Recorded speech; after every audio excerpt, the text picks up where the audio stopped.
I'm Todd. And this is Football Friday.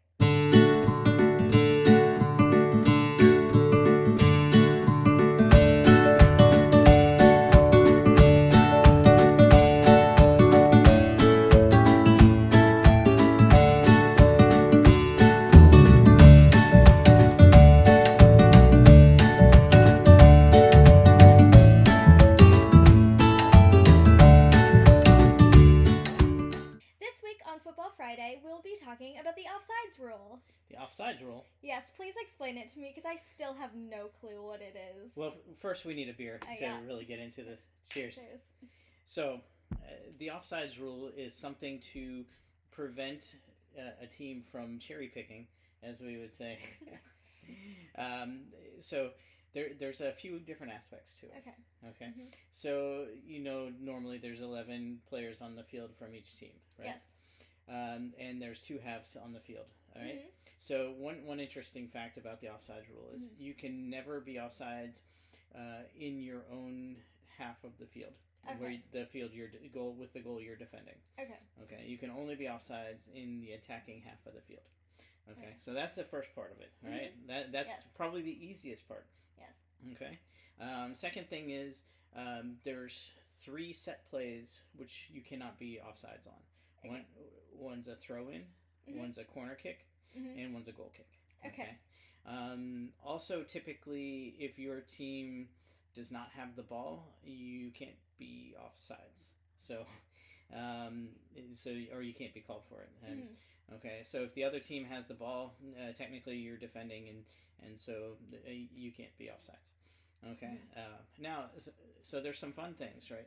So for example, if you have a corner kick and you can't be offside on the corner, once the ball's in play, though, the corner kicks over, and then somebody touches it, then you can be offsides. All right. Okay. So it's a kind of an interesting aspect of it. So some teams will do what they call an offsides trap. Okay, and that's where they intentionally move their defense into a position that makes the at least one or more player offsides. So another interesting thing is that the rule has changed a little bit over the years. It used to be if there was any player from the team on offense that was in an offsides position, they could whistle the play dead for offsides. Now it has to be a player that's actively participating in the play. Okay. So they don't have to be the target of the pass, but they have to be. But they can be if they're a danger to possibly receive the pass and score, and then they can. Then the referees can call the play offsides. Okay. So in general, though, there's 2 factors. You have to either be behind the ball, right? So so if there's nobody between you and the goal, but the ball's in front of you, you're not offsides. Okay. Or you have to have 2 defenders between you and the goal, or the goal line. So what that means, typically it's 1 defender plus the goalie, but actually sometimes even commentators, watching the play, they see a defender on the touchline, but they don't realize the goalie has come out. This can actually happen on corner kicks a lot, where the ball comes into play, the goalie goes out to try to get it, and it's interrupted, but there's only 1 defender back behind, and then the ball's kicked to another player who's closer to the goal than the goalie, and there's only 1 defender between them, and in that case it can be an offsides. I actually watched a video where the commentators were crying, there's no way this can be offsides because there was only 1 because there was a defender on the goal line, but the goalie had come out past the last offensive player, so then in that case it was offsides. So that's basically it. You have to have 2 defenders that can include the goalie or not include the goalie between you if you're on the offense and the goal or the ball. Okay. So that's the offsides rule. Yes. All right, and they measure it from the point where the player that's dribbling the ball down the field, or receives the pass and then passes it forward to one of the players that potentially could be offsides. At the point that he plays it forward to those, that's where they're checking the offsides rule. Okay. So not before. So you could be on offense and starting well in an offsides position, and your teammate has the ball and is dribbling down the field, and then you run back and get onside. Yeah. And then he passes it and you turn around and go get it, and then you're not offsides. So anyway, so that's kind of in a nutshell. Yeah. Do you have any questions about it? Do you think that is possibly the most complicated part about football? In terms of the rules, absolutely, it is the most complicated part of football. I think in terms of techniques and I think there's far more complicated parts of it in terms of learning specific techniques and plays and even how to do a good offsides trap. Yeah. Like, what was the game we watched the other day? It was Barcelona playing Real Madrid. Okay. In El Clasico. And Barcelona plays what they call a very high defense, I think, a high defensive line. And they are really good at the offsides trap. Yes. I think they got Mbappe trapped a few times offsides. 9 times. 9? Wow. It was 9 times. Okay. Yeah. A little bit of Ferris Bueller. Mbappe, you were absent 9 times. I haven't finished Ferris Bueller. Uh-oh. I still haven't. I think I've seen the first 10 minutes of it. Yeah. So I think with Mbappe's speed, maybe he should have been a little more conscious and then step back. This is what all the commentators say. I don't really know. Yeah. I mean, for me, I'm slow, so I would never be fast enough to get offsides anyway. Well, you could be on the other team and get the offsides trap then. Oh, okay. So you play defense. Well, I'm probably not even fast enough to keep up with the other defenders. Because one of the critical things is for the trap is all the defenders have to be kind of in a line and almost tied together like on a straight line across. So they really are aware and can work together to make sure they trap the guy offsides that the ball's going to be going to. So. It was interesting to see just every single time they called the offsides, because I don't think I've ever seen it be called that many times. Yeah, I mean that was definitely that was how Barcelona played the game. Yeah. And so I think maybe partially because of their defense and partially how aggressive that Real Madrid was trying to be. Yeah, they have very aggressive forwards because Vini is also very fast, and I think he got called offside a couple times. Yep. In the game. Okay. And who won the game again? Barcelona. Oh, Barcelona won the game. Yeah. Were we sad about that? Yes. I don't know. Lewandowski's pretty cool, I think. He's a good player. Yeah. He did pretty good. He had a few. He had a couple goals and another couple good chances. So So that was fun to watch. So good. What else? What other questions do you have about offsides? Oh boy. I don't know. It's still very confusing. Okay. I think just because I haven't actually played an intense game of football where I've had to think about that. Sure.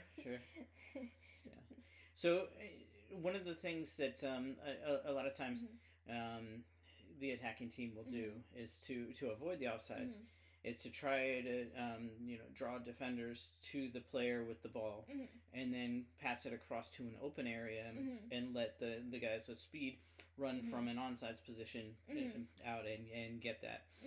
So this is where your defensive line across the field is important, and then knowing when to all of a sudden you see a player making a run. The offensive players will typically start before the ball's addressed, so they already have speed by the time they're crossing the defense line, and so then the defenders. It takes a second to go from a standstill to full speed, right? And if the offensive player times it just right, the ball's addressed into the open area past the defensive line, and the player hits the line just before or hits the line just after the ball's addressed. they have a clear advantage to get to the ball quickly, right?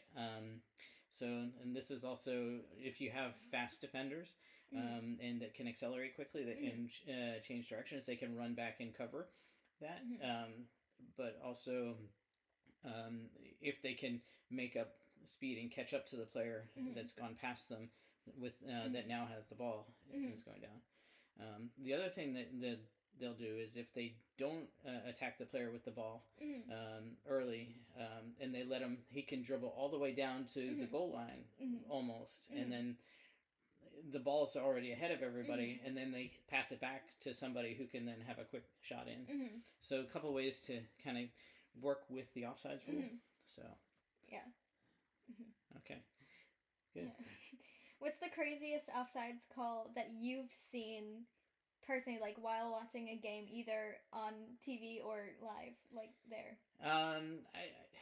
I don't know that I've seen any like while watching on TV or live that I thought were that crazy. I don't know. There's been some where I think we saw some in the Euro Cup that we were like, how could that possibly be offsides? I think I'm still a little confused on where they measure the line of like where the defender is compared to where the player is that they're calling offsides on. Yeah. So it like sometimes it could be if they have like an arm sticking past the line, maybe they're offsides. Maybe not. I don't really know where it should be measured. Sometimes they count like the elbow, like the tip of the elbow. I've seen that one be counted as offside, and it was just the tip of the elbow past the defender, and it was interesting. That's a tough one to call. And now they have this VAR, right? So which is a review of the plays where then they draw a line of the offsides.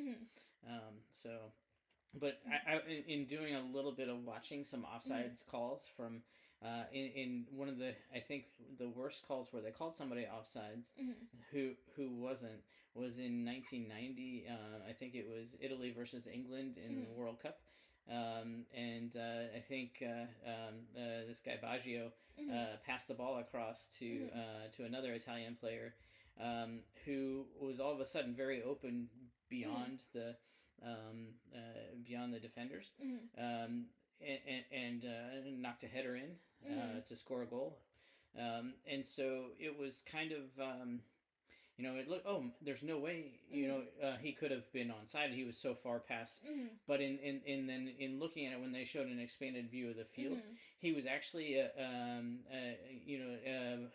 5 meters onside when the ball was kicked. He just had built up the speed and was making the run and got down into the open area and knocked the header in. Yeah. And it should have been, I think, 3-1 Italy over England. But it ended up being called back, and I think this was before they had the replay, so before VAR. So what the ref saw on the field is what they say, and I guess it's hard to see a run going that's that far across the field, and really know what's going on at all times. But the linesmen are there to help and raise the flag, and even I guess the linesman somehow missed it. But then again, the linesman may have been all the way across the field, because that was a pretty long, slow ball. So there was plenty of time for the Italian player to get there. Yeah. So, so that's probably the worst one I've seen. Everything else is usually pretty close, with the exception of maybe some games where the refs might have been compromised a little. Yeah. So, how about you? What's the worst one? Oh boy, I don't know. I think the crazy ones are the ones where it's just the elbow or like the tip of their nose or something. Wow. Okay. I don't know if that actually happened, but sometimes it seems like it. It's like barely offside. And, it's always the worst when you want your team to win and they get the goal and then it's offside and then they end up tying or losing. Yeah. So I can't say one that I've seen one so egregious that was actually offsides that wasn't called either. So I think it seems like they mostly err nowadays on the side of caution, and if they're not 100% sure, they don't call it, and then they use review to catch the offsides. But maybe I'm wrong on that too. I don't watch enough games to really know yet. Yeah. So I guess we'll have to watch more. Yeah, definitely. We should definitely watch some more. Yeah. So good. Yeah, we have to maybe expand beyond Real Madrid. I know. And watch some Premier League games. And... Yeah, we were watching Man City, but they don't always show them on what we have. So. Okay, we could probably catch some Bundesliga games. Yeah. Yes. All right. Thank you for listening to Football Friday, and don't forget to check out our regular weekly episodes of Wine Together. If you want to join the conversation, don't forget to follow us on Instagram and TikTok @WineTogetherPod.